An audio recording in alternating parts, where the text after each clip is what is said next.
خوش نصیب کون ہے؟ جو جوانی میں توبہ کرتے ہیں، جوان کی توبہ پہ عرش الہی جھوم اٹھتا ہے۔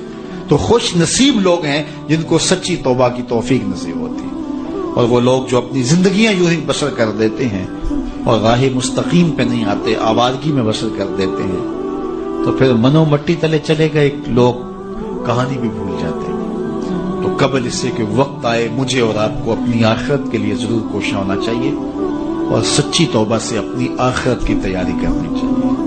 کل کا پچھتاوا آج کے پچھتاوے سے بہتر ہے۔ کل کا پچھتاوا تو سوائے حسرت دکھ بڑھانے کے اور کیا ہوگا؟ آج کا پچھتاوا زندگی بدل دے گا۔ وقت پر کافی ہے ایک قطرہ بھی آب خوش ہنگام کا، جل گیا جب کھیت برسا می تو پھر کس کام کا۔ ایک روایت میں آتا ہے کہ اہل جنت میں جا کر ایک حسرت ان کے دل میں ہوں گی، حالانکہ جنت میں پہنچ کے کوئی حسرتیں نہیں ہوں گی، ہر حسرت پوری ہو جائے گی، لیکن ایک حسرت ان کے دل میں جنت میں پہنچ کر گئی، اور وہ کیا؟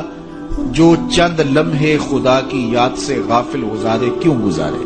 تو خوش نصیب ہیں وہ لوگ جو اپنے لمحات کی قدر کرتے ہیں۔ تو آج موقع ہے، آج فرصت ہے، سورج مغرب سے نہیں چڑھا، توبہ کا دروازہ بند نہیں ہوا، اللہ کی رحمت کے در کھلے ہیں، روزانہ آواز آتی ہے کوئی مجھ سے معافی مانگنے والا، میں اس کو معاف کروں۔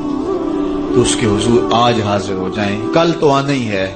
پھر جو کفن میں منہ چھپا چھپا کے آتے پھریں گے، اچھا نہیں ہے کھلے منہ سے چلے جائیں۔ پھر جو لوگ اٹھا کے لے جائیں گے، اچھا نہیں ہے خود اپنے قدموں سے چل کے اس کی دہلیز پہ چلے جائیں۔ وہ ایک مجذوب تھا، فقیر تھا، بازار میں کھڑا رو رہا تھا، کسی نے روک کے پوچھا کیا ماجرا ہوا، کیوں رو رہے ہو؟ کسی نے تنگ کیا ہے، دکھ دیا ہے، ستایا ہے؟ اس نے کہا کچھ بھی نہیں ہوا، بس ان لوگوں کے رویے نے دکھی کر دیا ہے۔ کہا کیا ہوا؟ کہا میرا یہ ذہن بنا تھا کہ میں ان کی اور رب کی صلح کروا دوں۔ تو کہا پھر کیا ہوا؟ کہا وہ تو مانتا یہ نہیں مانتا، وہ تو کہتا ہے ان کو لے آ میری دہلیز پہ، ایک آنسو سے سارے گناہ معاف کر دوں گا، لیکن ایسے کھوئے ہیں یہ الٹا مجھے بے وقوف کہہ رہے ہیں، یہ مجھے گھور رہے ہیں کہ تم کیا ہمیں بتا رہے ہو۔ اللہ اکبر۔ تو وہ تو مانتا ہے لیکن یہ نہیں مانتا۔ اگلے دن اسی فقیر کو دیکھا گیا کہ وہ قبرستان میں کھڑا رو رہا ہے، تو وہی شخص گزرا تو اس نے روک کے پھر پوچھا بابا قبرستانوں میں بھی روتا ہے اور بازاروں میں بھی روتا ہے، آج کیا مسئلہ ہوا؟ کہا مسئلہ میرا کل والا ہی ہے۔ کہا آج کیا ہوا؟ کہا کل ان سے مایوس ہوا تو پھر آج ادھر نکل آیا، اور آج میرا پروگرام بنا کہ چلو ان کی اور رب کی صلح کروا دو۔ تو کہا آج کیا رکاوٹ ہے؟ کہا آج یہ مانتے ہیں وہ نہیں مانتا۔ تو قبل اس سے کہ ادھر سے انکار ہو جائے کہ اب وقت بیت گیا، اب تم نے وہ وقت گنوا دیا، ہم نے بڑی مہلت دی تھی تمہیں، ڈوبتا سورج تمہیں روز کوئی پیغام دیتا تھا، اٹھتے ہوئے جنازے تمہیں روز کچھ کہتے تھے، بڑھاپا تمہیں آوازیں دیتا تھا، تم چلتے تو ٹھوکریں لگتی تھی، یہ ٹھوکریں تمہیں کچھ کہتی تھی، لیکن تم نے کسی بات پہ غور نہ کیا، اور لمبی زندگی کی امید پر تم نے مالک کی دہلیز کو چھوڑے رکھا، اب تمہارے لیے کوئی راستہ باقی نہیں بچا۔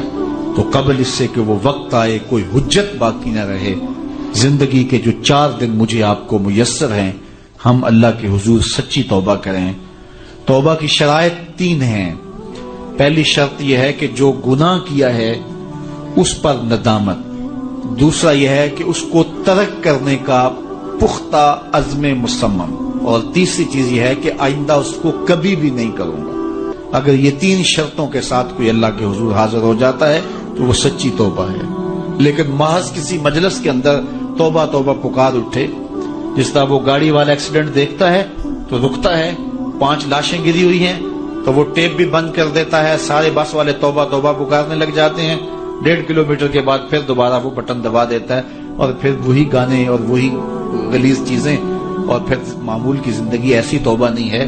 توبہ یہ ہے کہ ما قبل کہ جو اعمال ہیں ان سے ندامت پیدا ہو اور ان کو ترک کر دیا جائے اور آئندہ عزم مصمم رکھا جائے، تو اللہ تعالیٰ جل شانہ سچی توبہ کو قبول کرتا ہے، اور پھر توبہ کرنے والے کے ما قبل کے سارے گناہ مٹا کے نیکیوں میں تبدیل کر دیتا ہے۔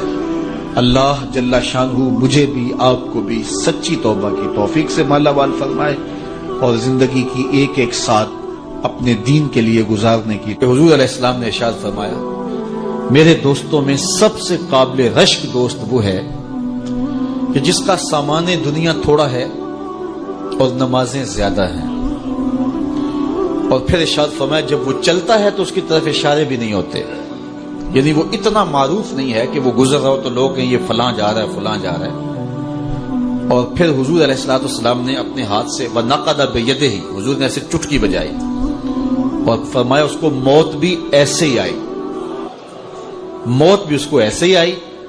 اور پھر حضور نے آگے ارشاد فرمایا قلت بواکی ہے، اس کو رونے والے بھی تھوڑے ہی تھے، بہت زیادہ رونے والے نہیں تھے۔ فرمایا میرے دوستوں میں قابل رشک دوست دیکھنا ہو تو یہ ہے اس کا جنازہ جا رہا۔ اللہ اکبر، یہ دنیا پہ آئے، ایک کونے کھجرے میں زندگی کاٹ دی، رزق حلال کمایا، معاشرے میں کوئی اتنی پہچان بھی نہیں بنی، بس آئے، بس زیادہ وقت مسجد میں گزرا، سجدے کثرت کے ساتھ تھے، حقوق العباد کا خیال رکھا، کسی کو دکھ نہیں دیا اور اپنی زندگی گزار دی۔ مرے تو زیادہ لوگوں کو پتہ نہیں چلا، اس کی کسی کو کمی محسوس نہیں ہوئی، اس لیے کہ معاشرے کے اندر وہ ایسا ہی نہیں تھا، لا یشار الیہ الناس، لوگ اس کی طرف اشارہ نہیں کیا کرتے تھے کہ یہ فلاں ہے یہ فلاں ہے، اس کا تذکرہ نہیں کیا جاتا تھا، نہ کسی شادی میں بلایا جاتا تھا، نہ کسی ولیمے میں بلایا جاتا تھا۔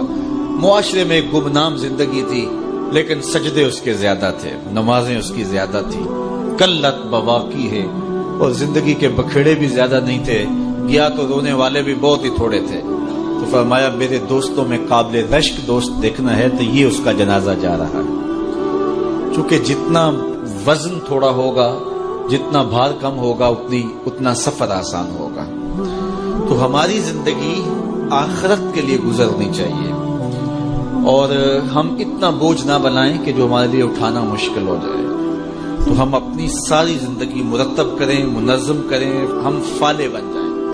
اور قرآن نے فلاح کی منزل بیان کرتے ہوئے پہلی چیز بیان فرمائی سورہ بقرہ میں کہ جس کے پاس ایمان کی دولت ہے، چونکہ اس دنیا پر سب سے بڑی دولت جو ہمیں دی گئی ہے وہ دولت ایمان ہے، اور آخرت میں سب سے بڑی دولت جو عطا کی جائے گی بندہ مومن کو وہ اللہ کا دیدار ہوگا۔ جو دنیا میں ایمان سے محروم رہا اور آخرت میں دیدار الہی سے محروم رہا وہ حقیقی طور پہ محروم۔ تو میں اور آپ اپنی قسمت پہ بعض اوقات شکوہ بھی کرتے ہیں، حالات کی دکھن اور کڑن بھی ہوتی ہے، اور بڑے مصائب اور آلام ہیں جو ہمیں توڑتے ہیں اور وہ ہمارے خود پیدا کرتا ہوتے ہیں، جبکہ ہم جس قدر جن نعمتوں کے میسر نہ ہونے پہ شکوے کرتے ہیں، تو جو نعمتیں میسر ہیں ان کا اگر شکر کرنے کی عادت ڈال لیں تو شکر سے فرصت ہی نہ ملے۔ تو جب شکر سے